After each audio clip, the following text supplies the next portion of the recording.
¿Entonces ahorras solo el 10% de tus ingresos? ¿Qué harías si te dijera que esta regla no funciona y que hay una mejor forma de alcanzar tus objetivos? En este video te voy a mostrar cómo organizar tus ingresos para poder ahorrar, invertir y alcanzar tus objetivos de una manera efectiva en este mundo moderno. Pero antes de empezar, bienvenidos a una Millennial más. Yo soy Steph Gazdin y si es su primera vez por aquí, denle porfa fuerte a ese botón de like y dejen un comentario si lo desean. Comencemos. La regla del 10%. Esta es una de las reglas más escuchadas al momento de buscar asesoría financiera para alcanzar nuestros objetivos de jubilación. La regla de ahorro del 10% es una guía que sugiere reservar el 10% de nuestros ingresos brutos para la jubilación. Seguro la has escuchado en algún lado y se conoce como el mínimo que deberíamos poner en nuestros ahorros para nuestro futuro. En base a esto, hay una regla que se llama 50, 30 y 20, que nos va a servir para el tercer paso que veremos más adelante en el video. Esta regla fue creada por Elizabeth Warren en su libro All Your Worth.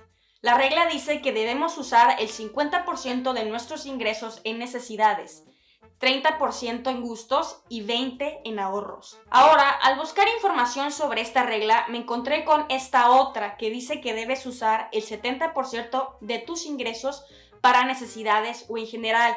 Este sería el máximo que podemos gastar, lo cual incluye también gustos.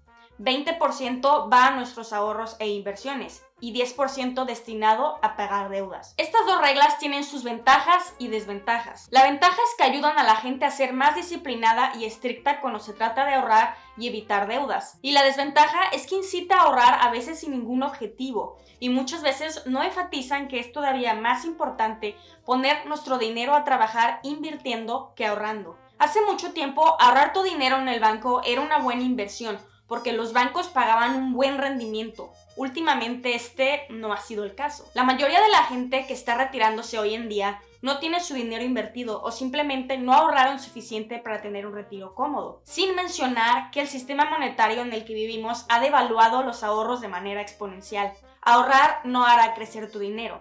Tampoco podemos esperar depender de las pensiones del gobierno en cada país, ya que cada vez se incrementa más la edad mínima para acceder a ellas, y el incremento en la esperanza de vida y la disminución de la tasa de natalidad desproporciona la cantidad de trabajadores activos con respecto a los retirados, impactando los fondos disponibles para cubrir el pago de las pensiones. Algunos países como Estados Unidos ya tienen déficits en su sistema de pensiones y corren riesgo de quedarse sin dinero en algunos años. Afortunadamente, este no es el caso de Canadá, pero es un ejemplo de por qué debemos responsabilizarnos de ahorrar e invertir por nuestra cuenta y no depender de terceros. Ahora, ya que dijimos la importancia de invertir y ahorrar suficiente, veamos por qué ahorrar por ahorrar no es la mejor manera de administrar nuestro dinero. Usando el mismo método de 70, 20 y 10, vamos a mover las categorías y destinar el 70% de nuestros ingresos en necesidades y gustos, el 20% a inversiones y el 10% vamos a meterlo en ahorros. Ahora, ya sé que muchos van a decir, pero Steph, ¿cómo le hago si apenas me alcanza para pagar mi renta o comida? La vida es cara, no puedo destinar tanto dinero que no puedo usar para subsistir. En ese caso, podemos mover las cantidades a un 75, 15 y 10. Pero lo importante es saber administrar nuestro dinero y no querer gastar más cuando empezamos a ganar más. La mayoría de nuestros problemas son problemas de gastos innecesarios. No podemos decir que no podemos ahorrar cierta cantidad si estamos financiando el último iPhone que salió o estamos comprando ropa cara de marca solo para impresionar a gente que en realidad no nos interesa. Un tip que me sirvió mucho es cambiar mi mentalidad y pensar que no debemos impresionarnos con la que la gente posee, sino con lo que la gente logra. Aquí te dejo un video que hice anteriormente sobre nuestros hábitos de compra y cómo mejorarlos. Moviéndonos a otro paso. ¿Por qué ahorramos? Ahorrar debe de tener un objetivo. Ahorrar no debería ser un acto sin meta fija y clara. Cuando ahorramos lo debemos hacer con un objetivo y la mayoría de las veces a corto o mediano plazo. Se ahorra para armar un fondo de emergencias, para algún viaje, un enganche para un auto o una casa, o en general para una compra grande o alguna inversión. Si no estás ahorrando para alguna de estas cosas y estás poniendo dinero de lado para en un futuro, entonces ese dinero debe ser destinado a tus inversiones. Lo mejor que puedes hacer es tener dos fondos. uno de emergencias y uno de compras grandes y oportunidades, para que precisamente puedas tomar oportunidades cuando se te presentan. Yo en lo personal tengo 3, uno de emergencias, uno de compras grandes y uno de oportunidades, y uno en donde ahorro para el enganche de mi primera vivienda. Este método funciona bastante bien porque cuando llega una oportunidad no nos sentimos mal de haber gastado. Tampoco dejamos de lado las cosas que nos hacen felices en el momento presente y al mismo tiempo mantenemos nuestras metas financieras a largo plazo en orden y a flote. Lo mejor que puedes hacer es armar tus 2 o 3 fondos y cuando estén listos puedes mover las cantidades que te dije anteriormente. Es decir, ahora en vez de tener un 70, 20 y 10, podemos mover esos 10 a los 20 e invertir el 30% de nuestros ingresos. Pero claro, cuando se está ahorrando para el enganche de una casa, esto nos puede tomar tiempo. Así que no te sientas mal si decides ahorrar un 20% e invertir un 10% al principio en lo que acumulas el dinero para tus fondos. Ya que lo tengas, puedes invertir más agresivamente y recuerda, siempre agregar dinero a tus fondos de vez en cuando para mantenerlos a flote y con las cantidades necesarias. Ahorrar no tiene el mismo valor que tenía hace muchos años. Es por eso que es importante ver y checar qué rendimiento nos dan nuestros ahorros y nuestras inversiones. Número 3. No uses tu tarjeta de débito y no le tengas miedo a una tarjeta de crédito. Casi nunca uso efectivo. Creo que solo lo hago cuando de verdad no puedo hacerlo o no aceptan tarjeta. El 90% de las veces solo uso mi tarjeta de crédito. Y seguro ahora estás pensando, Steph, ¿a poco pagas intereses en todas tus compras? Si tienes el dinero, ¿por qué no solo usas tu efectivo o débito? No. De hecho, es importante recalcar que hay que usar una tarjeta de crédito responsablemente.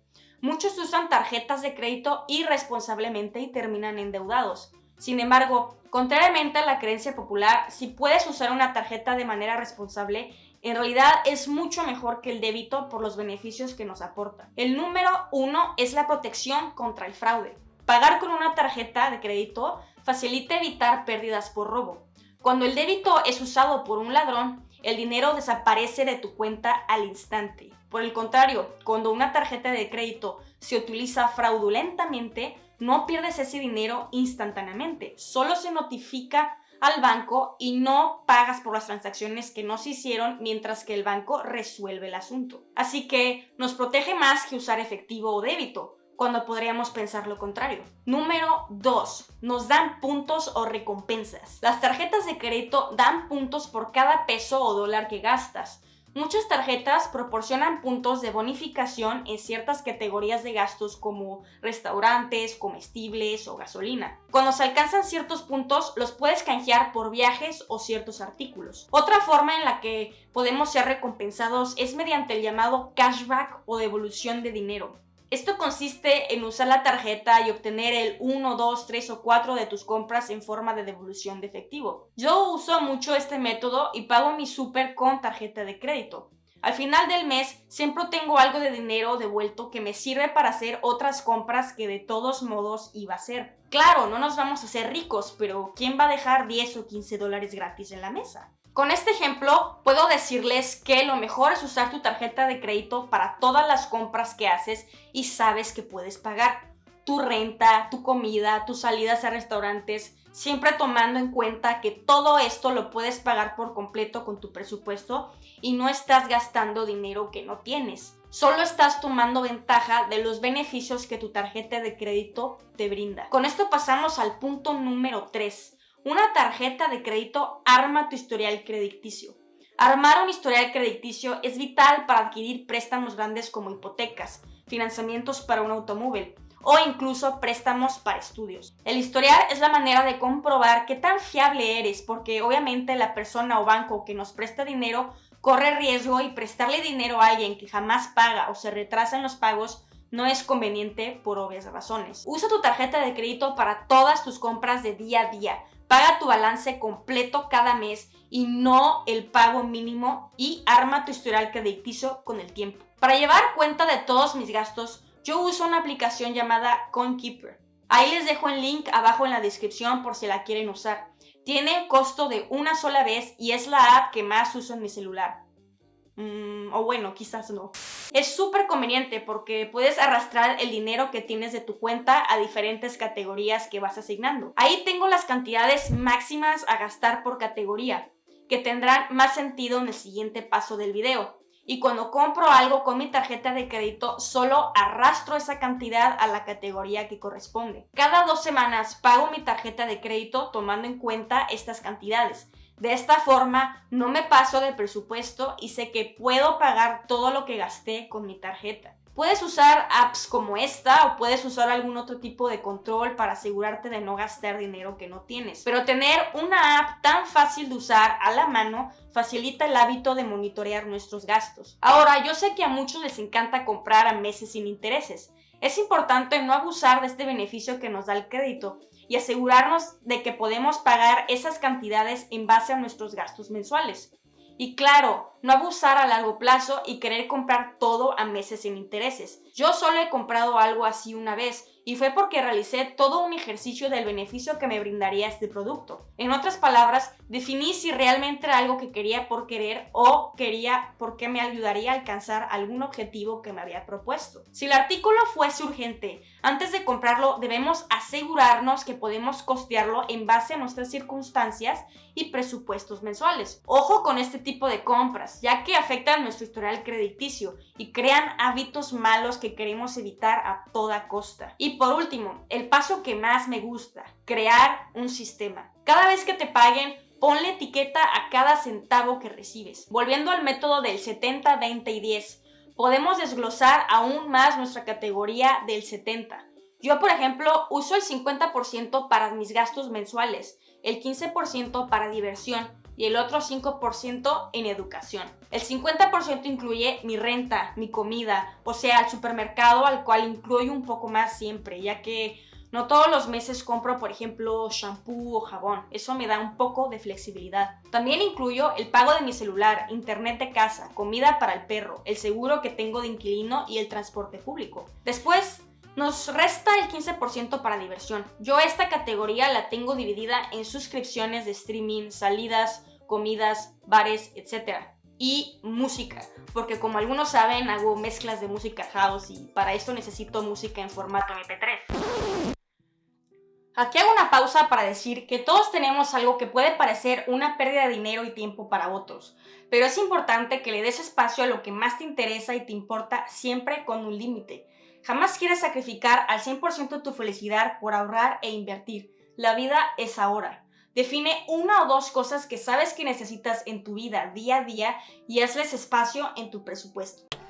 Volviendo al desglose de esta categoría del 70, nos falta educación. ¿Y por qué tengo esta categoría? Bueno, yo creo que lo mejor que podemos hacer es invertir en aprendizaje. Así que siempre destino 5% de este 70 a la compra de libros, cursos por internet, etc. Ya que tengo el total de cada categoría, divido cada una en 2 y cada que me pagan destino cierta cantidad a mi cuenta corriente, ya que este es el dinero que voy a gastar mes con mes. Y con la aplicación que mencioné anteriormente, voy rastreando cuánto voy gastando para que no me pase de los límites que establecí en cada categoría. Eso concluye el 70% de mi método, pero ustedes pueden dividirlo de acuerdo a sus intereses y necesidades. Pasando a lo que sigue, el 20 y el 10. Como dijimos anteriormente, ya que tenemos nuestros fondos establecidos, ya no necesitamos destinar ese 10% a nuestros ahorros.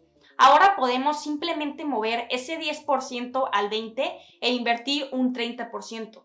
De nuevo, esto solamente porque ya tenemos nuestros fondos de emergencias armados. En el caso de que nuestro fondo de emergencias o fondo de compras grandes se reduzca un poco debido a alguna emergencia o gasto mayor, entonces ese mes podemos poner un 20% en inversiones y un 10% en ahorros, tal y como lo dice la regla. Para ejemplificar y mostrar el sistema a fondo, vamos a suponer que aún estamos ahorrando y armando primero nuestro fondo de emergencias. Ya que tenemos nuestro 20% y nuestro 10%, dividimos en 2 las cantidades y cada que nos paguen destinamos esas cantidades a las cuentas elegidas. Empezando con el 20% a nuestras cuentas de inversión. Yo tengo 2 diferentes porque tengo 2 diferentes tipos de cuentas. Una para el retiro y otra a largo plazo, pero con otro objetivo. Dependiendo de mi estrategia, a veces meto todo el 20% a una cuenta o lo divido en 2, pero siempre meto el porcentaje total a las cuentas de inversión. Por último, para nuestros ahorros del 10% destinados al fondo de emergencias,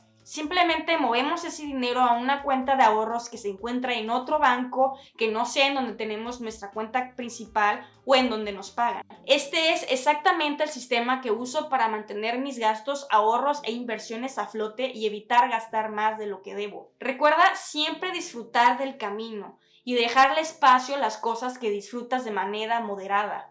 Tu yo viejito te agradecerá que hayas hecho todo esto por él y también tu yo del futuro cercano te agradecerá que hayas pensado en su felicidad y hagas espacio para él en el presente. Recuerda también que las finanzas no son un propósito en sí mismo, sino solamente son una herramienta para alivianarnos la vida y dejarle espacio mental a las cosas que más amamos. La vida debe ser vivida alrededor de algún tipo de propósito y no con el propósito del dinero en sí. Sin más que decir, muchas gracias por escuchar hasta el final. Si les gustó la info, denle fuerte a ese botón de like y suscríbanse si no lo han hecho.